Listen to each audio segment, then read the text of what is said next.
Pour résoudre cette inéquation, il faut tout d'abord déterminer le domaine de validité. Le domaine de validité, c'est ce domaine où notre inéquation est valable. Je t'explique. Prenons par exemple x qui est égal à moins 5. Si on remplace là où il y a x par 5, on aura quelque chose comme ça, moins 5 plus d inférieur ou égal à 3, ce qui nous donne ici moins 3, racine de moins 3 inférieur ou égal à 3. Ici, c'est totalement impossible.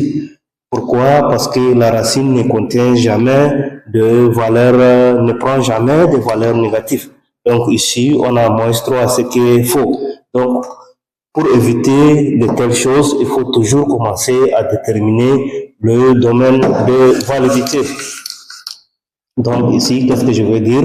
Je veux dire domaine de validité est égal l'ensemble des éléments de R tel que la valeur ici sous le radical soit supérieure à 0, tel que x plus d est supérieur ou égal à 0.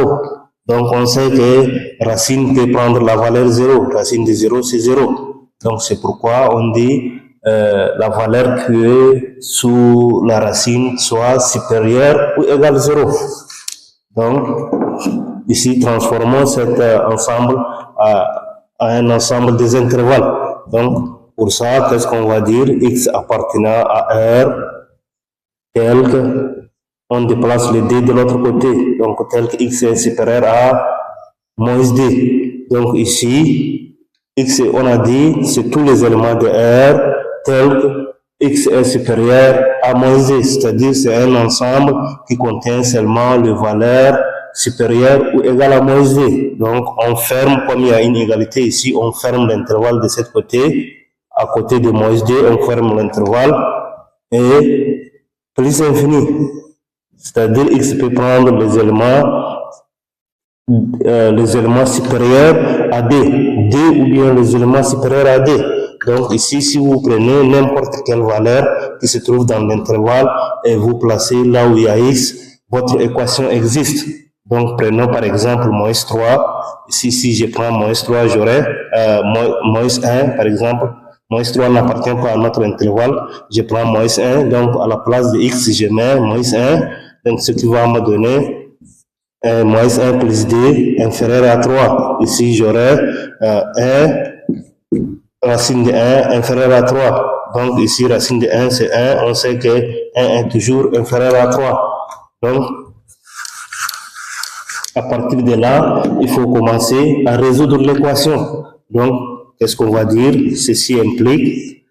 Donc, pour résoudre l'équation, il faut éliminer le radical. Pour éliminer le radical, il faut élever cette quantité au carré et l'autre quantité au carré. Donc, qu'est-ce qu'on aura? X plus d, racine de x plus d, le tout au carré, inférieur à 3 au carré.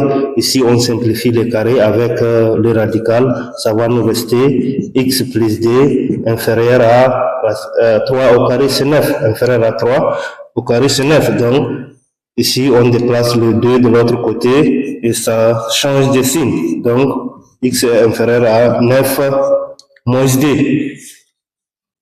Je reviens de l'autre côté. Donc, 9 moins d, c'est 7. Donc, x inférieur à 7. Donc, ce qui implique que x appartenant à l'intervalle donc comme c'est inférieur, appartient à l'intervalle de moins infini à 7. Donc, pour déterminer à partir de là, pour déterminer la solution de cette équation, il faut faire l'intersection du domaine de validité avec l'intersection de cet ensemble. Donc, qu'est-ce qu'on va dire? S de solution est égal dv inter ensemble moins infini à plus 7. Donc, pour déterminer l'intersection de cet ensemble, c'est vraiment simple. Il faut tracer une droite réelle comme ça, placer 0 au milieu et tu places 7 quelque part ici. Et nous avons moins d, on le place quelque part ici, moins d. Donc,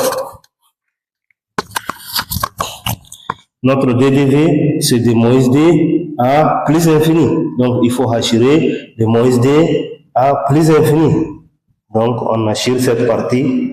Donc, on sait que plus infini se trouve quelque part ici. Donc, on va hachirer toute cette partie. Et on revient aux valeurs 7.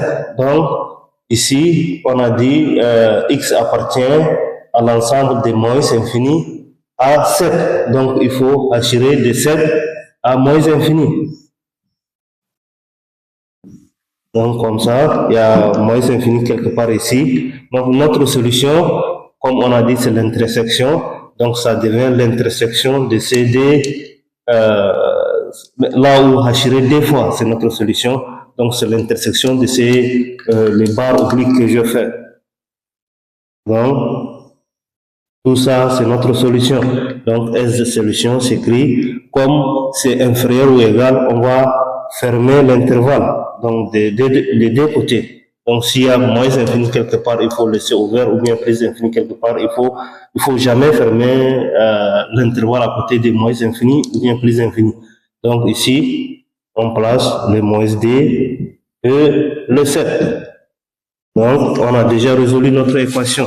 Si vous prenez n'importe quelle valeur qui se trouve entre moins d et 7, notre équation est vérifiée. Donc, il va vous donner inférieur à 0. Là où il y a x, si vous placez n'importe quelle valeur que vous prenez ici dans cet ensemble et vous placez là où il y a x, donc il va vous donner quelque chose qui est inférieur ou égal à 3. Donc, si vous êtes nouveau, nouvelle sur la chaîne, n'hésitez pas de vous abonner, de liker et de partager. Vous trouvez aussi le lien de ma chaîne YouTube dans mon profil. N'hésitez pas d'aller regarder les vidéos.